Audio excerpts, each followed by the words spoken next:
Right, well, we'll get going. So I'm going to come here so people online can see us as well. So we're nice and hybrid. So hello, everyone. Thank you so much for coming to our latest Ask the Researcher. Very quick brief. I'm going to be recording on the screen and the little phone there, but there's no faces on display.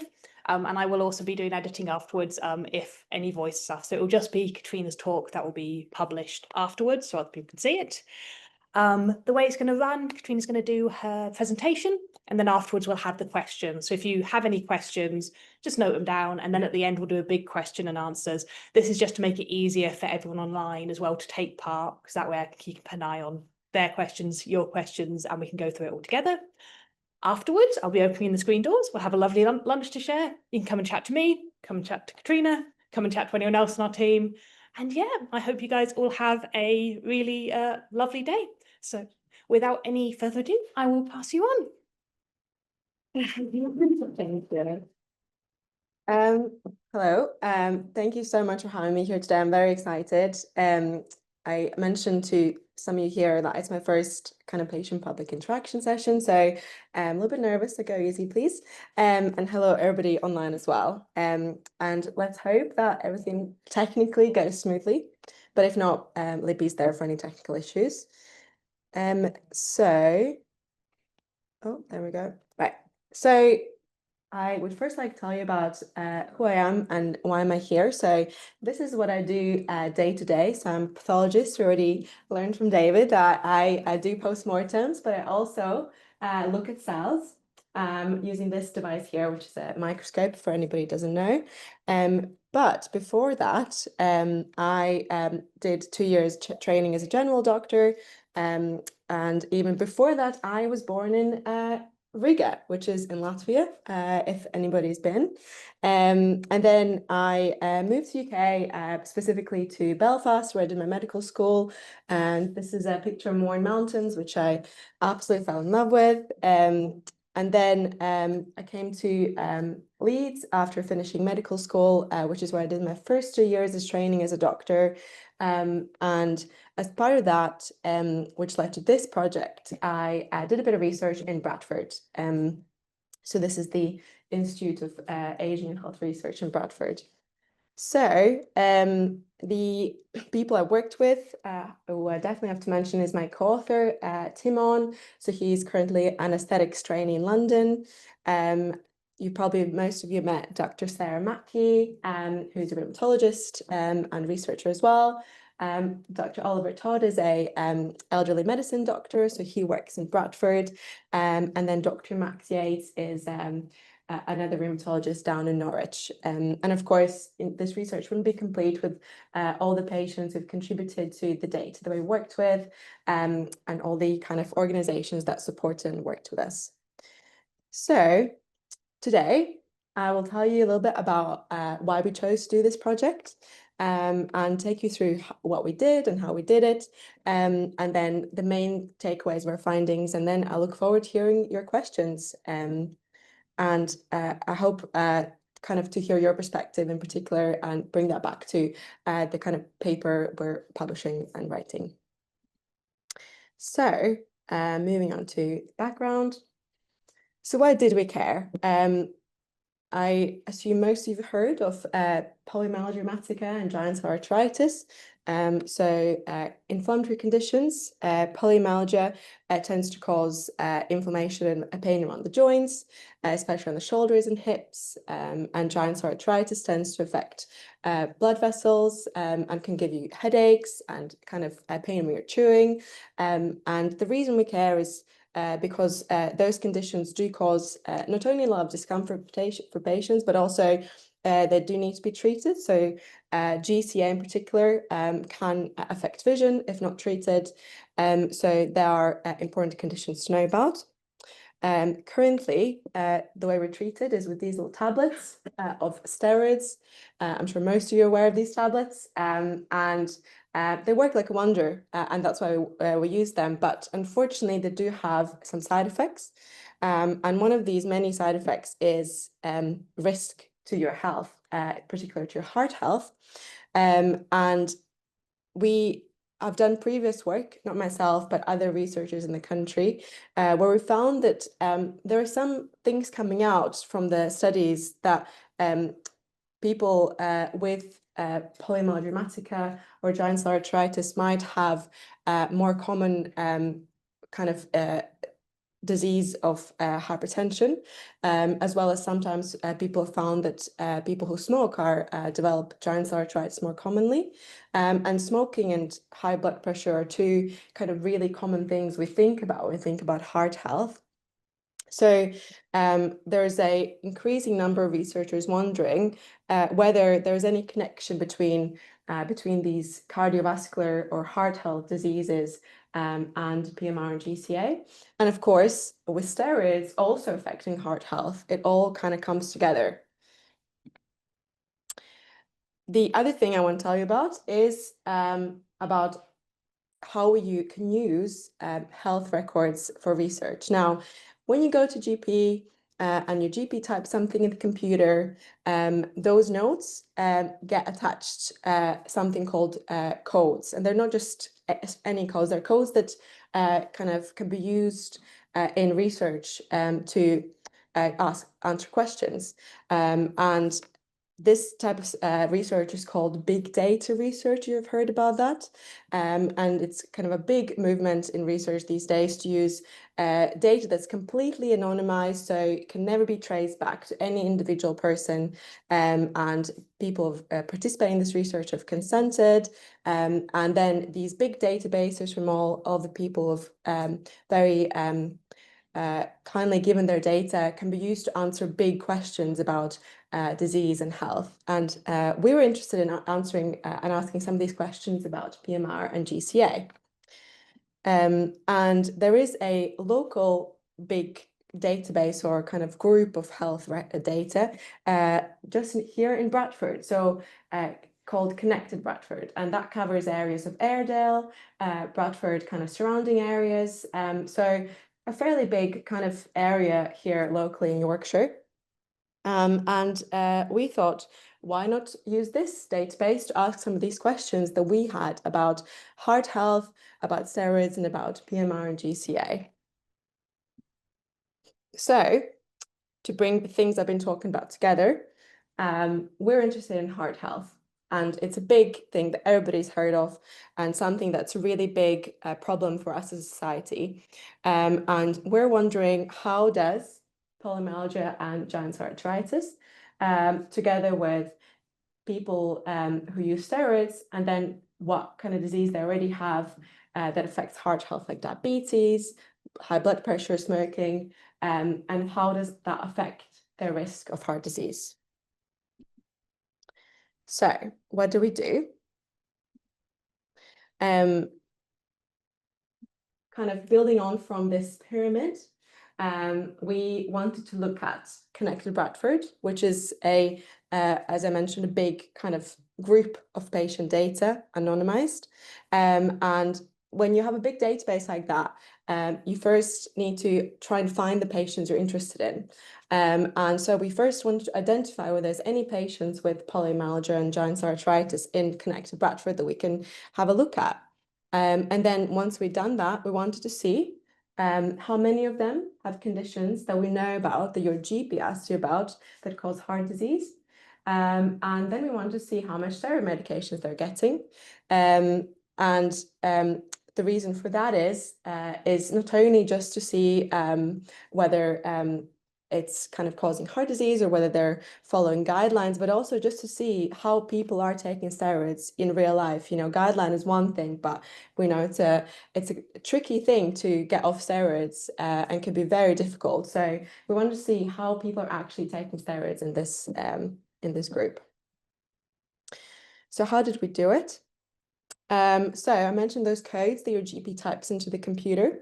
So I kind of got access to this database, and I tried to ask the database questions, as it were, by trying to find some of these specific codes. And that helped me find a group of patients that I could then ask questions about that particular group. I could ask questions about how many of them have blood pressure, how many have heart disease, how many have diabetes, how many smoke. And I could also ask about how much steroids they're taking, and even follow up how much steroids they're taking from the moment they got diagnosed all the way up to the kind of 2023, which is kind of the latest entry of this kind of data health records that we got into the database. And finally, once I had all that information, some of you might have heard about cure risk. So your GP might have mentioned. If they haven't, they've definitely thought about it. So it's a very, very common thing GPs do when they try and figure out what is your risk of getting heart disease. And if any of you are on statins, you probably have had this tool used in your record at some point. The cure risk is a way of putting in a lot of things into a calculator, things like, again, about whether you smoke, whether you've got diabetes, whether you take steroids, and it gives you a number.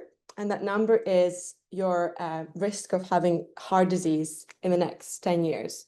And in the UK, we think that if that number is above 10, that's a high enough risk to for you to need statins. So that's when your GP would offer you the statin medication, which is to lower your blood cholesterol or fats.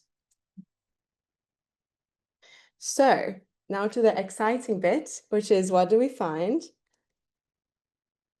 So we did find some patients, which is great. The business project wouldn't have gone forward. So we had almost 5,000 patients, which is for a relatively small area compared to the big, rest of the UK. It's quite a lot. So we're very happy with that. And we found that there's more women than men in this group. And I think, by seeing this room, there's in general a disease that where immune system attacks our bodies are more common among women. And the kind of average age was 73 years. So all those two things are something that we know about polymyalgia and Giant Cell Arteritis. So we're quite happy with that because it means that our group of patients is kind of similar in some ways to other studies. So that tells us that, okay, we've captured kind of patients that we should have captured. Then the other thing we're interested in was what ethnicity or kind of what background they come from. And we were really hoping that from Bradford would have like a lot of kind of various different ethnicities. And the reason for that is because historically lots of research has been done on people with white background, and we're really trying to be more inclusive into our research. But we found that over 74% were white. And this was interesting because we don't know whether it's because polymyalgia and giant cell arteritis are actually more common in white people, or was it that there was a group that we just simply didn't capture, or was it that the kind of around 20% unknown ethnicity in our cohort was the ones that were actually not white. So that was something that we hope that future researchers can pick up and look into more. In terms of kind of looking at how frequently was polymyalgia and giant cell arteritis diagnosed, we interestingly found that there were a bit less patients in our group, kind of relatively compared to the rest of the UK. And that was another interesting finding because in previous kind of much bigger studies of the whole of UK, people have found that as you go up higher north, people develop polymyalgia and giant cell arteritis less commonly. And again, is it because we're capturing data kind of less well? Is it because there is an actual something here up north that protects us? We don't know, but it's something that can be picked up by future researchers to try and maybe find answers and help people develop the disease less. So now on to the big questions of heart disease and steroids.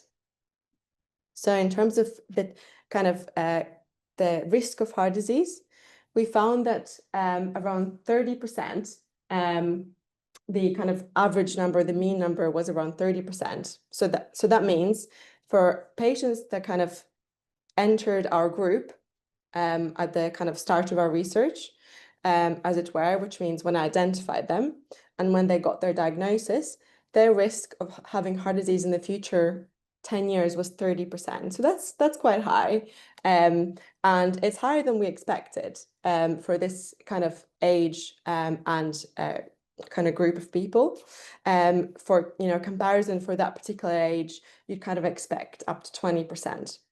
So that's something that caught our eye, and definitely something that we made as a key message from our project. So just to give you some numbers of what this number hides, almost 2 out of 10 people had diabetes, and kidney disease, another thing that contributes to heart health. Almost 1 in 10 had. And then finally, 2 out of 10 people had pre-existing heart disease. Good news is that half of the people diagnosed with polymyalgia were already on the statin medications, which is good because it means GPs are recognizing it.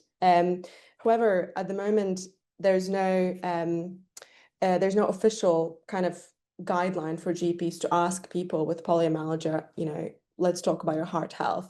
And that's something that we want to communicate from this research. Maybe you should be asking. And also what I want to hear about you after this session.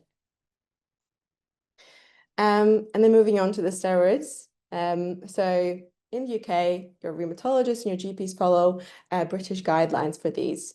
And we compared the steroid dosing to those guidelines. So just a quick context, you probably already know, but you're meant to be reducing the steroids over 2 years and be off. Now, I know it's a guideline, in the real world, things are very different, but we still wanted to know how many patients are within these guidelines, and how many were off the steroids at 2 years and how many were beyond 2 years. And the reason that was important is because simply it reflects that those people are on the steroids for a longer time, which means that their heart health risk is potentially even higher.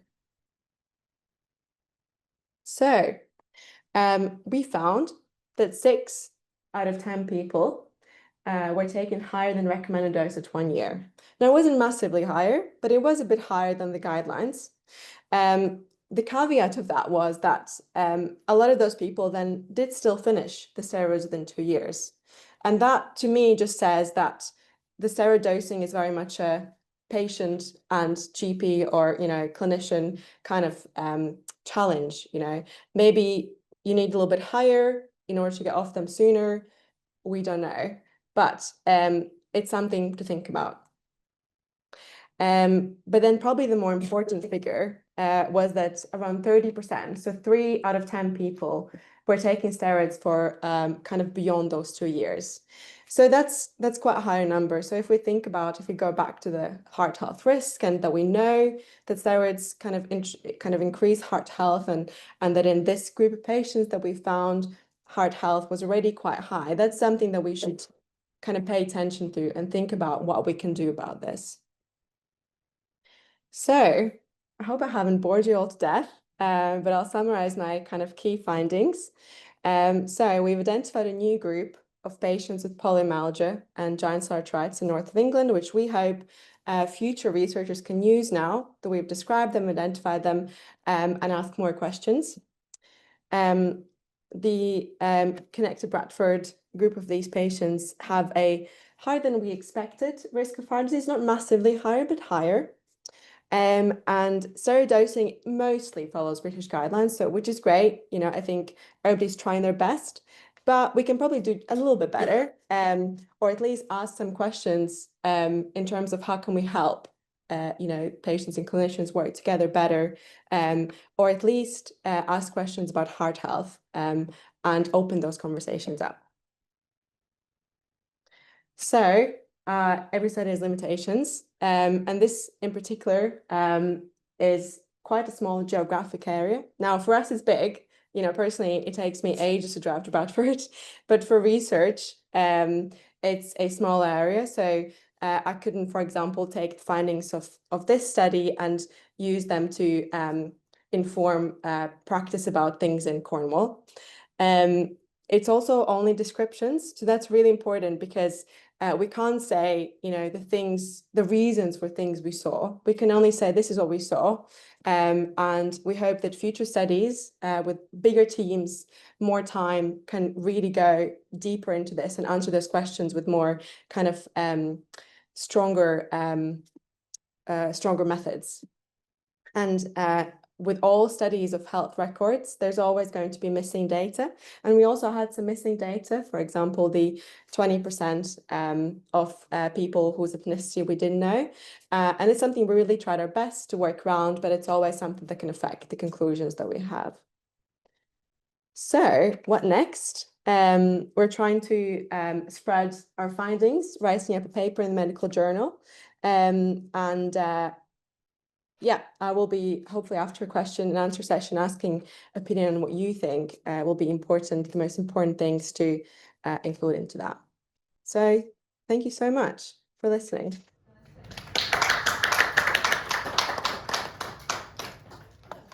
Thank you so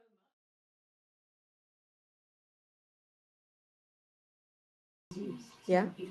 No, sorry.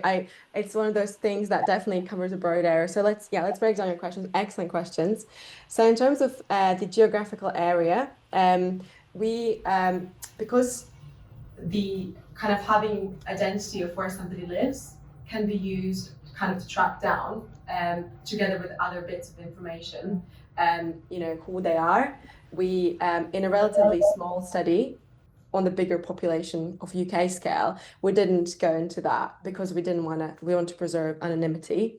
However, we did look at something called index of multiple deprivation. So that's something that looks at various things, including whether you live in city centre or somewhere more urban, rural, and looked at how what was the kind of level of deprivation in our court. Now, I don't remember from the back of my kind of head, but there was about half of the population that in that kind of index were thought to be fairly deprived.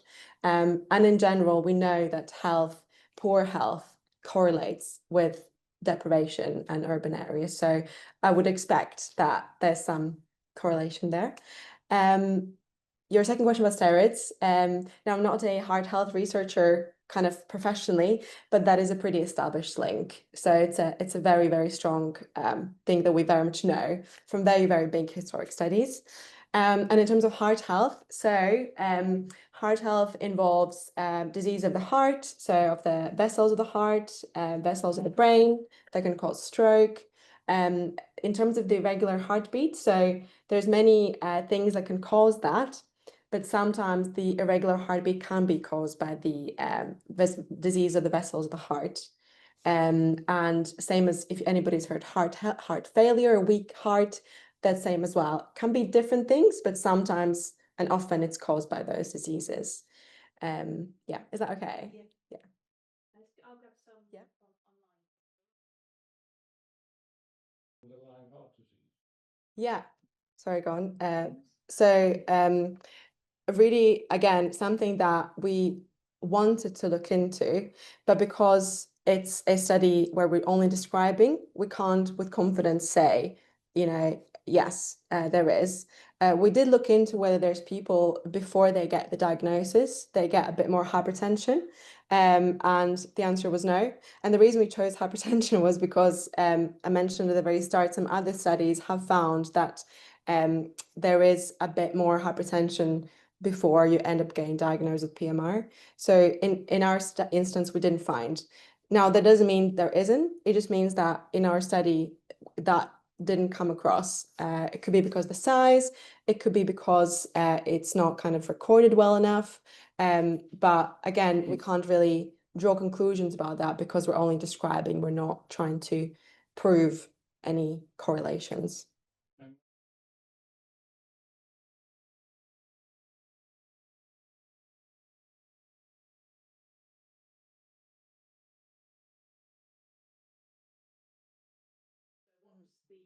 Balance there. Yeah. Would you be able to It's honestly the key message of this research, it's because when, researchers look at, we don't have PMR, we're not on steroids, so we don't appreciate the kind of day-to-day sort of benefits from steroids. And that's a, something in the steroid basket.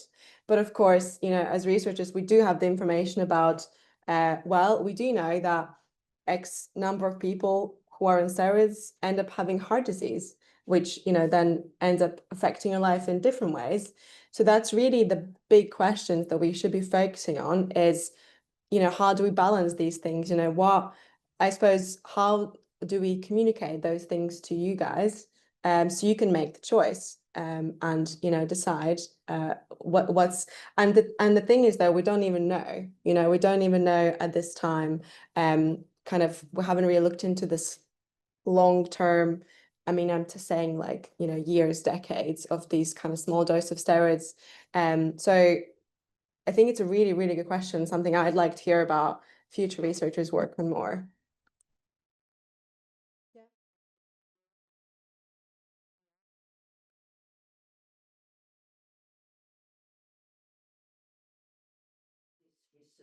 Absolutely. So let's talk about the steroid question first, if that's okay with you. So the 2 years is, I should have clarified, is just for polymyalgia and giant cell arteritis. So we didn't look into rheumatoid arthritis as like a big question in this study. So that would I can't really kind of comment on what is the length of steroids or the reason for and against, in a rheumatoid arthritis case. But I would imagine that, the reason you're getting, or somebody with rheumatoid arthritis will be getting steroids a bit more often, is because, again, that risk balance, weights are in favor, because of course you can have a lot of damage from rheumatoid arthritis if untreated. So the 2 years only apply to polymyalgia, and I imagine the reason it is 2 years is because in a big study, or a lot of rheumatologists have come together, and they've decided, well, most people, can manage to get off, and that's what we should be aiming for. But they're not figures that have been tested in like a big trial, simply because we can't subject people to, sort of longer course versus short course, because it wouldn't be ethical. So it's sort of something that people have decided from practice and sort of from experience, which just means there can be challenged and there can be flexibility in that in practice, which is what we see.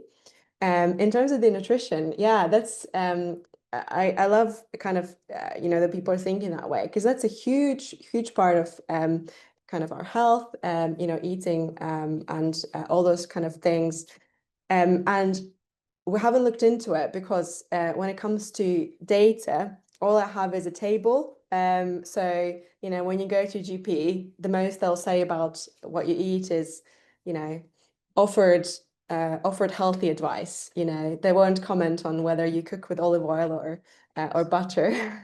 But we hope that our research can open discussions about, well, actually, if a GP diagnoses somebody with polymyalgia, maybe we should, book you in for a chat about, healthy foods, or maybe we should put you in touch with your dietitian, things like that, to try and keep those smaller things that contribute to the bigger heart health more into the green zone, if that makes sense.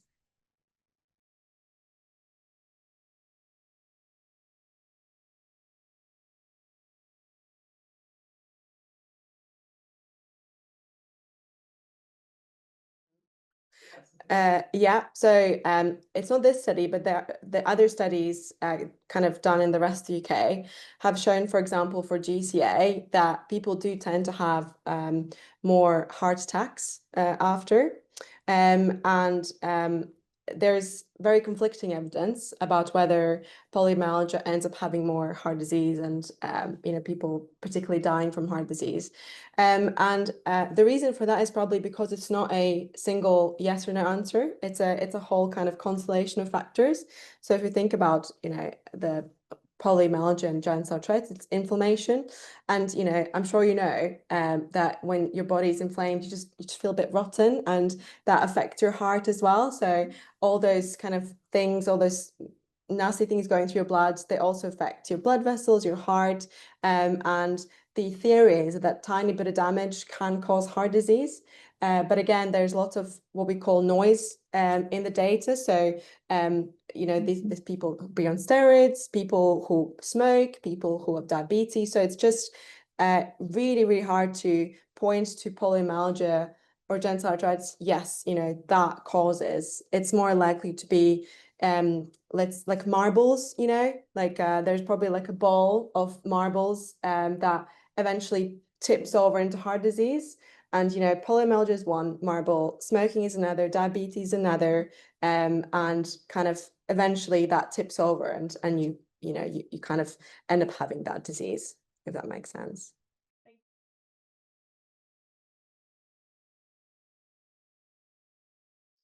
Yeah, so there's no officially kind of approved government NHS, this is what we expect, because it again varies from across the country.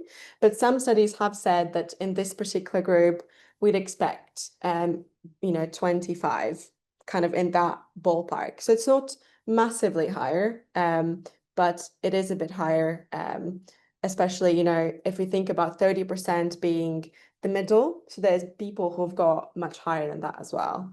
Yeah, I hope that answers the question.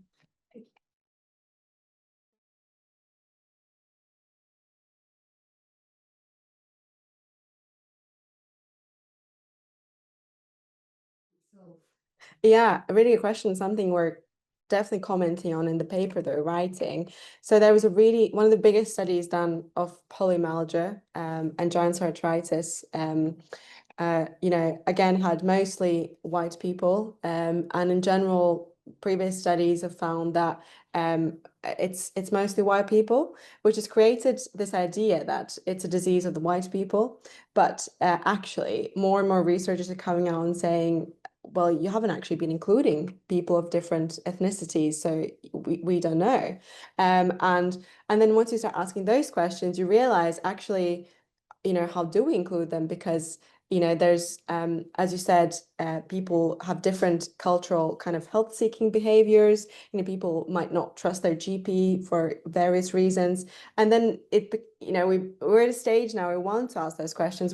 We're figuring out that there's issues in the system that mean we really need to work on even kind of asking them in the first instance. It's not as easy. So really the answer to the question is, we don't know. So it could be that it is a disease of the white people, or people, you know, of Caucasian kind of background, and that's something to look into. But it could also be that in this cohort that we had in this group in Connect to Bradford, we just found that most of the people with polymyalgia who are Caucasian in Bradford, because all the other ethnicities simply are not going to their GPs or have different kind of symptoms, different signs, and so people are maybe not recognizing the have disease. So it's a lot of unknowns, a big question to be answered.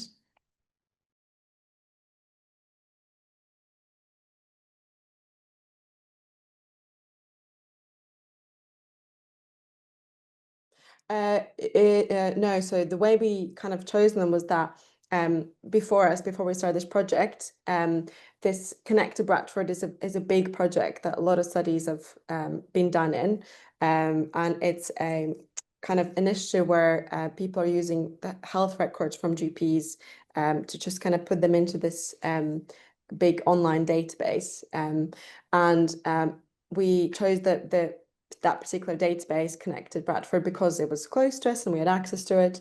And then the first thing we did is we identified people with polymyalgia or giant cell arteritis. And then within that kind of bracket, we then asked those questions about heart disease. Well, we did expect that it would be good in terms of ethnicities, one thing that we were interested in, because you know, we did know it's quite a multi-ethnic area. So we're wondering what that would look like. And when it comes, and it's also unfortunately quite a deprived area, especially in the Bradford city centre. So we were also wondering whether that would be kind of reflected in the diseases, into the deprivation index that we're looking at. So it was a convenience, but we also thought we probably could get some good answers out of this.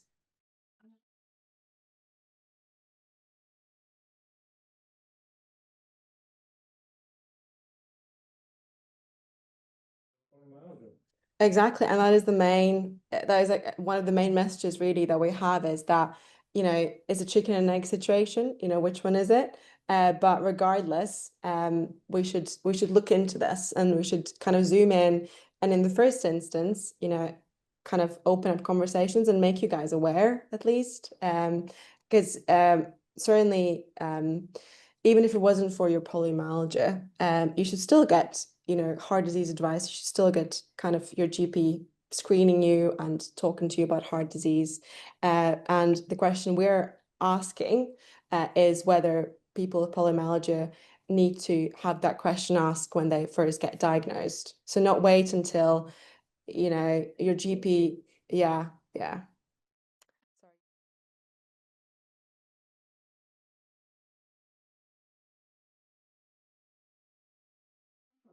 Yeah. So you would think that NHS is like a one system, but each area is completely different, which is unfortunate. But so when it comes to putting these records onto database, it's up to that individual area to kind of decide, oh, we're going to ask our patients whether they want to get involved into this database, which can then be used for research. And Bradford has got a historically a big, strong kind of relationship with their patients and with kind of big research background. So at some point, I think somebody thought to start creating this database. And the area of coverage is the Bradford Health and Social Care Trust and Airedale Health. And so it's just the area that's being served that they can get access to. Yeah. So thank you all so much for coming along. I hope you've all really enjoyed it. For those who joined online, I'll end the meeting shortly. Thank you so much. If you have any other comments or questions, you can email them across. I'll pass them on, and I'll also be asking for some feedback as well, just because we always wanted to improve these, and I'm sure Katrina would love any feedback as well. For those in the room, I'm going to open up the doors and we can have lunchtime. So come and chat with us and Katrina. But yeah, thank you all so much. Thank you, guys.